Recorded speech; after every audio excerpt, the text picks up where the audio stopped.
Coconuts have been cultivated in tropical climates for thousands of years, and they produce some of the most expensive cooking oil. Coconut oil can sell for around 12 times the price of canola oil when you compare leading brands. The industry is predicted to grow by $500 million worldwide over the next 4 years. But with the hotly contested health benefits some coconut oil companies promote, should it be as expensive as it is? So what's the truth behind coconut oil? And why is it so expensive?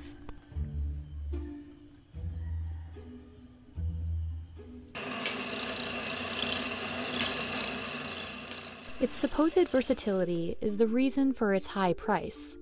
While coconut has a long tradition of use in food and medicine across Asia, its oil is the most valuable byproduct. Here in the Philippines, where over 44% of the world's coconut oil is produced, coconut trees thrive in a long, dry season. But even with a bounty of coconuts at your fingertips, assuming you can climb high enough, the process of extracting the oil isn't easy. Each coconut has a layer of husk surrounding its shell that must be removed by hand.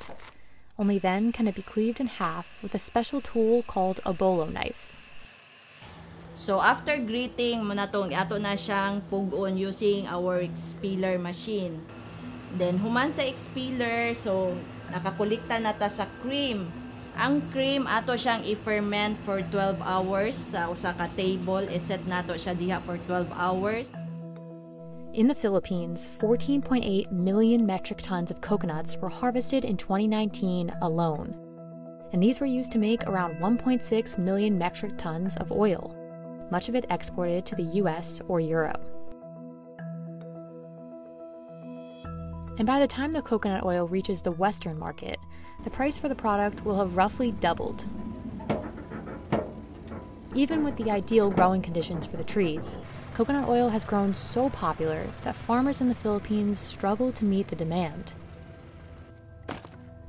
In recent years, the market for coconut oil has surged in the West alongside a cultural shift towards the search for natural, unprocessed products.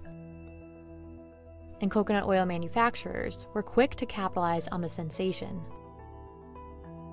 Consumption peaked in the US in 2009 at 598,000 metric tons, and coconut oil quickly became the mascot for a healthy lifestyle as celebrities and bloggers adopted the product.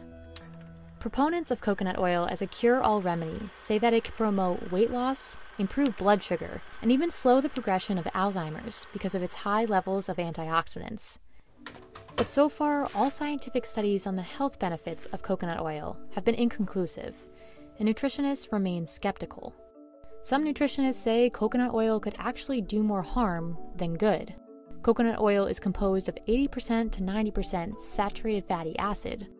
In 2017, the American Heart Association issued an advisory against saturated fats and specifically warned that coconut oil increases cholesterol and should be avoided. And soon after, the wholesale price of coconut oil dropped by more than half. But it's a dip that hasn't lasted, and coconut oil's price is once again rising rapidly. The oil has become a key ingredient in many products, perhaps most recently alternative meats. Both Beyond and Impossible Burgers are reliant on coconut oil, and their surging popularity has increased demand. But while coconut oil's popularity shows no sign of slowing, there's a looming problem for the coconut supply. Some estimates say as many as 90% of all coconut trees in Asia are nearing the end of their productive cycle. The majority of coconut plantations across the Philippines were planted 40 or 50 years ago, and many of the trees are now producing as little as 10 coconuts a year, rather than the 100 to 150 a healthy tree might. So 250 ka lubi makahimo ta og 10 liters of virgin coconut oil. So kani nga lubi gikuha nit nato sa 12 ka punuan nga lubi. So ang lubi nga inani nga mo mature ato na siyang harvest on every 3 months or quarterly. And the 10 liters that come from all of these coconuts would only fill up about 21 16-ounce jars of coconut oil that you'd likely find at a supermarket. Given it takes about 10 years for a new coconut tree to fruit, planting new trees is going to be crucial to keep up with this soaring demand. But despite these problems, the market is poised to grow by $518 million before 2024.